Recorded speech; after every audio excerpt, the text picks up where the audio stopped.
Halo, perkenalkan nama saya Devi Manado. Saya dari semester 4 C. Di sini saya akan memaparkan tentang perubahan sosial dan kebudayaan. Oke, baiklah, di sini saya akan menjelaskannya. Oke, baiklah, kali ini saya akan menjelaskan tentang perubahan sosial dan kebudayaan.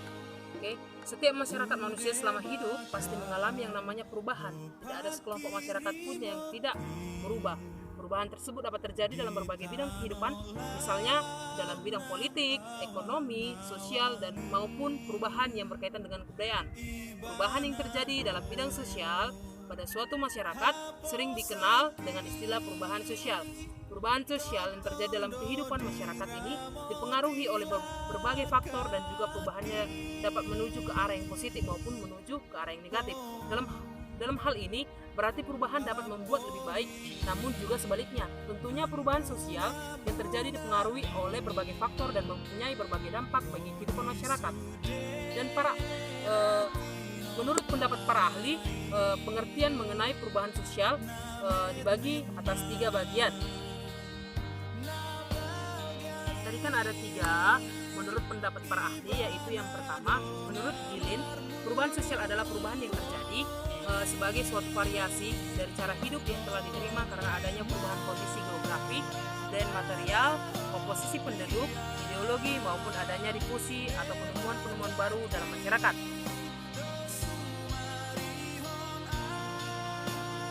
Dua, menurut Kingsley Davis, perubahan sosial adalah perubahan-perubahan yang terjadi dalam struktur dan fungsi masyarakat.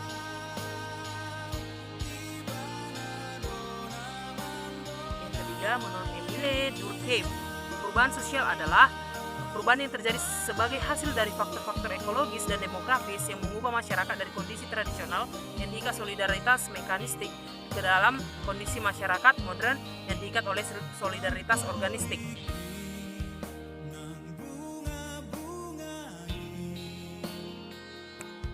Ada beberapa teori-teori perubahan sosial.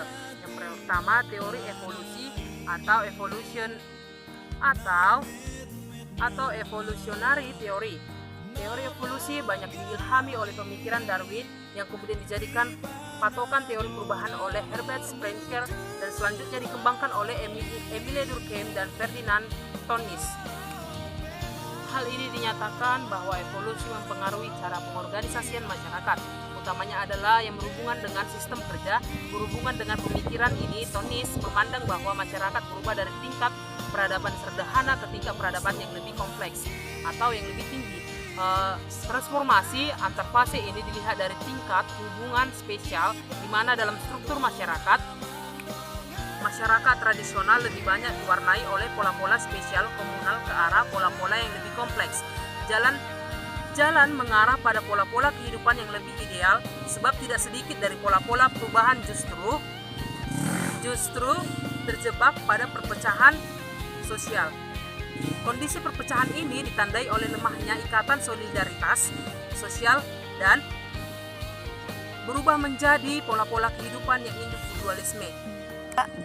Dari hal tersebut dapat kita ketahui bahwasannya itu terjadi akibat perubahan waktu. Perubahan waktu itu sendiri dibedakan menjadi 2, yaitu perubahan secara lembat atau evolusioner dan cepat itu revolusioner.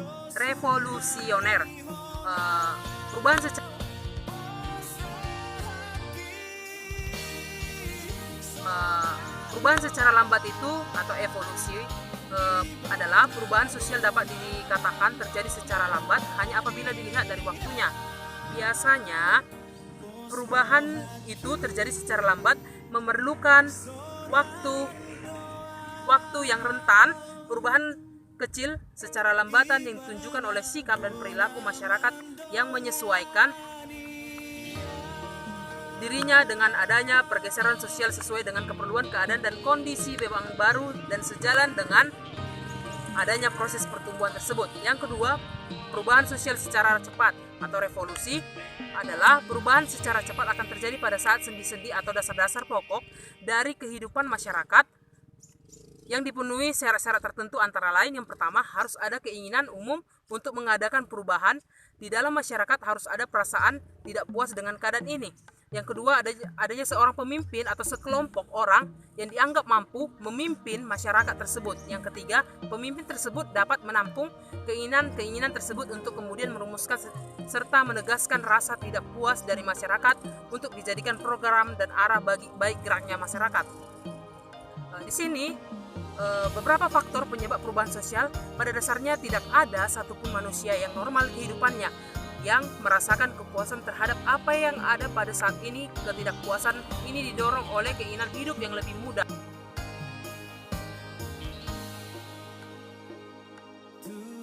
Sebab perubahan sosial pada dasarnya tidak ada satupun manusia yang normal kehidupannya yang merasakan kepuasan terhadap apa yang ada pada saat ini. Ketidakpuasan itu didorong oleh keinginan hidup yang lebih mudah, lebih mapan, lebih baik, dan sebagainya. Akan tetapi untuk mempelajari faktor penyebab perubahan tidaklah cukup hanya dengan melihat gejala-gejala tersebut. Ada berbagai sebab lain yang mengakibatkan masyarakat mengalami perubahan. Faktor penyebab perubahan ini dapat dikelompokkan menjadi dua, yaitu satu, faktor dari dalam masyarakat itu sendiri atau faktor internal, dan yang kedua, faktor yang berasal dari luar masyarakat atau eksternal.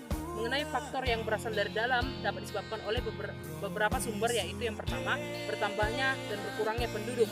Pertambahan penduduk Jawa yang melaju cepat dan pengurangan jumlah di Aceh, Sumatera Utara akibat bencana alam, gempa bumi, dan gelombang pasang laut atau tsunami merupakan contohnya. Perubahan dan pertambahan jumlah penduduk akan menimbulkan perubahan pada sistem kepemilikan tanah. Yang kedua, penemuan baru. Munculnya penemuan baru dipicu oleh beberapa hal, yang diantaranya adanya kesadaran diri dari setiap individu atau orang yang akan kekurangan dalam kebudayaan. Kesadaran akan kekurangan kebudayaan yang ada pada kelompok masyarakat ditandai dengan adanya sikap yang memandang kebudayaan kelompok lain lebih baik daripada kebudayaan yang ada pada kelompoknya. Adapun faktor-faktor penyebab yang berasal dari luar, diantaranya yang pertama, sebab-sebab yang berasal dari lingkungan dan fisik yang ada di sekitar manusia, seperti bencana gempa bumi di Aceh pada tahun 2004 yang menelan korban jiwa, membawa dampak perubahan yang besar pada struktur sosial kemasyarakatan. Struktur keluarga menjadi berubah sebagai akibat banyaknya anggota keluarga yang terhilang ditelan gelombang tersebut. Yang kedua, peperangan.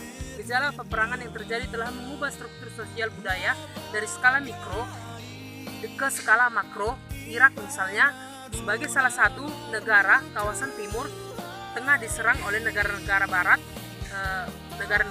seperti negara Amerika Serikat, Inggris, negara-negara sekutunya dengan tuduhan kepemilikan senjata, pemusnahan massal, dan serang teroris. Setelah Presiden Saddam Hussein berhasil digulingkan dan ditangkap, Irak mengalami banyak perubahan dalam berbagai aspek kehidupan berbangsa dan bernegara. Next. Yang kedua, pengaruh kebudayaan bangsa lain. Sebagaimana uang dapat kita saksikan pada diri anak-anak hingga perkotaan saat ini, terlihat jelas bahwa sistem nilai dan norma bangsa telah bergeser sebagai akibat pengaruh globalisasi informasi. Jadi perubahan sosial kebudayaan itu bahwa perubahan sosial pada masyarakat juga membawa perubahan pada kebudayaan. Berbagai bentuk perubahan dan kebudayaan di setiap tempat dan daerah tidak sama. Hal ini bisa dilihat dari lambat cepatnya perubahan, kecil besarnya perubahan, dan pihak-pihak yang menginginkan perubahan. Banyak faktor yang bisa mengakibatkan perubahan.